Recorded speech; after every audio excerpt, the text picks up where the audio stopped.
अस्सलाम वालेकुम my YouTube family, कैसे हैं आप सब। उम्मीद करती हूँ कि आप जहाँ भी होंगे बिल्कुल ठीक होंगे और मैं भी अल्लाह के करम से बिल्कुल ठीक ठाक हूँ। और आज नए दिन का आगाज़ करते हैं। और सुबह ही सुबह मैं बच्चों के लिए आलू के पराठे बना रही थी उनके लंच के लिए, तो सोचा आपके साथ भी ये शेयर किया जाए।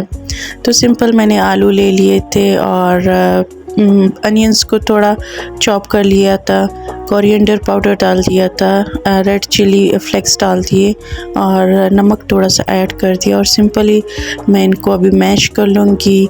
और यहाँ पे मुझे काफ़ी ज़्यादा रिग्रेट हो रहा है क्योंकि धनिया नहीं था मेरे पास। मैंने रात में मंगवाया था हस्बैंड से, शायद वो भूल गए थे। तो धनिया के बग़ैर और पुदीने के बग़ैर ये इतना मज़ा नहीं देता। खैर मैंने अनियंस थोड़े ऐड कर दिए थे, लेकिन फिर भी मुझे अफ़सोस था, कुछ कमी थी इसमें। तो यहाँ पे मैंने दो पेड़े बना लिए हैं क्योंकि बच्चों को मैंने एक एक पराठा अलग अलग देना है। तो यहाँ पे तकरीबन अभी रेडी होने लगे हैं। एक पेड़ा मैंने बेल लिया है और अच्छा मैं दोनों को एक साथ बेल लेती हूँ, एक को साइड पे रख लेती हूँ और एक पे जो भी मिक्सचर डालना होता है वो मैं डाल लेती हूँ। तो ये यहाँ पे जी पराठे रेडी हो रहे हैं। और सुबह ही सुबह कितना मुश्किल होता है कि आप लंच बनाओ, और ख़ास तौर पे उन लोगों के लिए जिनको सुबह नाश्ता जो है वो बिल्कुल भी जल्दी करना पसंद नहीं होता। और मैं भी उनमें से बस बदकिस्मती से एक हूँ, क्योंकि मैं चाहे जितनी भी जल्दी उठ जाऊँ मैं बिल्कुल भी नाश्ता जल्दी नहीं कर सकती। 2-3 घंटे तो मैं इजीली गुजार लेती हूँ, उसके बाद ही मैं कहीं जाके नाश्ता करती हूँ। बच्चे भी चले जाते हैं, अक्सर हस्बैंड भी चला जाता है, तब मैं जाके नाश्ता करती हूँ क्योंकि मेरा नाश्ता जल्दी करने का दिल नहीं करता जब मैं उठती हूँ। तो तकरीबन मैं 2-3 घंटे के बाद कर लेती हूँ। तो यहाँ पे बच्चों के लिए पराठे रेडी हो रहे हैं और मेरे बच्चों को मेरी हाथ की बनी हुई चीज़ें काफ़ी पसंद आते हैं, लेकिन मैं अक्सर इतना नहीं बनाती हूँ क्योंकि मेरे छोटे बच्चे जो है वो काफ़ी ज़्यादा तंग करते हैं, तो इतना टाइम नहीं मिलता। लेकिन मैं कोशिश करती हूँ कि उनके लिए ऐसी रेसिपीज़ भी ट्राई करूँ जो उनको अच्छी लगती हो। कोशिश मैं करती हूँ ज़रूर, फिर वीक में कभी एक दफ़ा हो जाता है, कभी 2 दफ़ा हो जाता है, लेकिन मैं कोशिश करती हूँ कि जो चीज़ें उनको पसंद हो उनके लिए मैं बनाऊँ, क्योंकि ये मेरी ज़िम्मेदारी है। और रिटर्न में मैं उनसे सिर्फ़ उनकी अच्छी एजुकेशन मांगती हूँ कि वो अच्छी तरह से दिल लगा के पढ़े।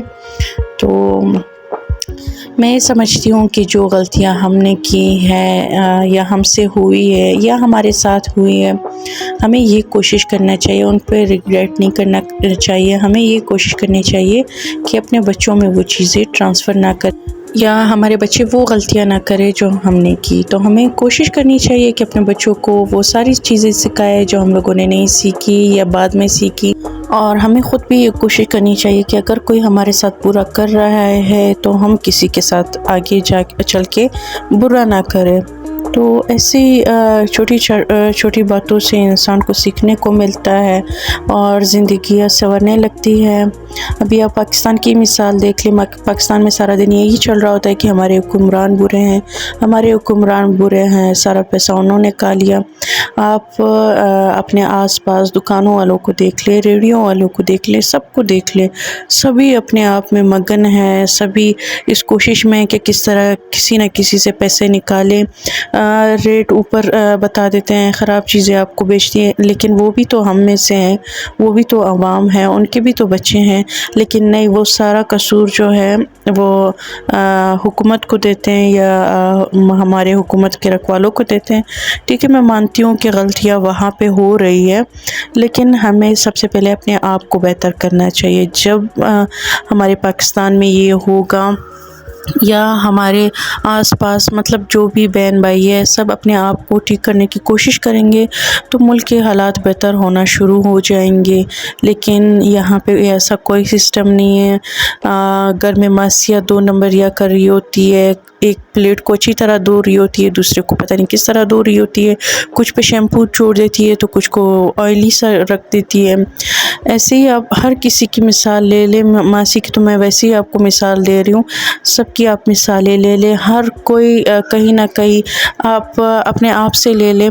میں تو اکثر یہ کوشش کرتی ہوں، باقی کبھی نہ کبھی تو غلطیاں ہم سے بھی ہو جاتی ہیں، کیونکہ ہم لوگ اتنا سوچتے نہیں ہیں، ہم ہر چیز کا الزام جو ہے وہ دوسروں کو دیتے رہتے ہیں۔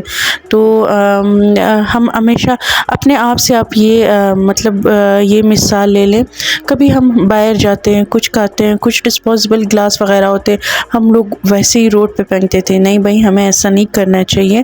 اپنے گاڑیوں میں آپ رکھ لیں، شاپرز میں آپ رکھ لیں، پھر گھر میں جا کے آپ ڈسٹ بن میں ڈال دیں، یا کہیں آپ گھومنے گئے تو وہاں پہ ہر جگہ پبلک پلیسز پہ ڈسٹ بن لگے ہوتے ہیں، آپ وہاں جا کے ڈسٹ بن میں ڈال دیں۔ لیکن نہیں، یہاں ایسا نہیں ہوتا۔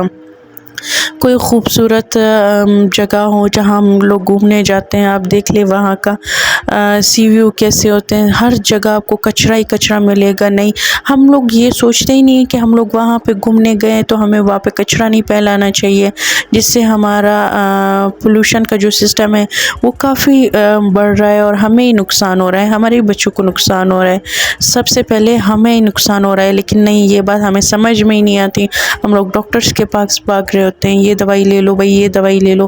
نہیں، ہمیں کوشش کرنی چاہیے کہ اپنے ماحول کو آس پاس صاف ستھرا رکھے، یہ نہ ہو کہ صرف اپنے کمرے کو صاف رکھے، اپنے گھر کو صاف رکھے، اپنے ارد گرد کے ماحول کا خیال رکھے، جھوٹ نہ بولے، کوشش کیا کرے کہ آپ سے جتنا ہو سکتا ہے اپنے آپ کو بہتر کرے۔ انسان وہی اچھا ہے جو سب سے پہلے اپنی اصلاح کرے، نہ کہ دوسروں کو سکھاتا پھرے کہ آپ نے یہ کیا، آپ نے وہ کیا ہے۔ بچوں سے کوئی صلاح لیتا ہی نہیں ہے کہ نہیں، وہ تو بچے ہیں، ان کو تو کچھ سمجھ میں نہیں آتا۔ اور بڑے جو ہے میں آپ کو مثال دے رہی ہوں کہ ہمارے ہاں اکثر یہی ہوتا ہے کہ بڑے کہتے ہیں کہ جو فیصلہ ہم نے کیا ہے بس وہی ٹھیک ہے۔ نہیں، آپ کو بچوں سے بھی پوچھنا چاہیے، ایسی ہی زندگیاں بہتر ہوتی ہے، اور ہمارے اسلام نے ہر کسی کو حق دیا ہے، چاہے وہ عورت ہے، چاہے وہ مرد ہے، چاہے وہ بچہ ہے، اللہ تعالیٰ نے سب کو عزت دی ہے اپنی اپنی جگہ پہ۔ لیکن ہم یہ نہیں مانتے، ہم لوگوں نے اپنے ہی رولز بنائے ہوتے ہیں، سب نے جو کاسٹ ہوتے ہیں، جو ریلیجنز ہوتے ہیں، سب نے اپنی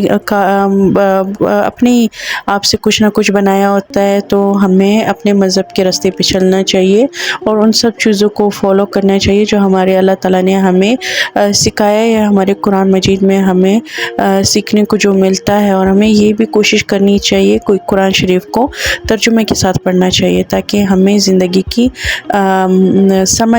سمجھ آئے کہ ہمارا مقصد کیا ہے اس دنیا میں آنے کا۔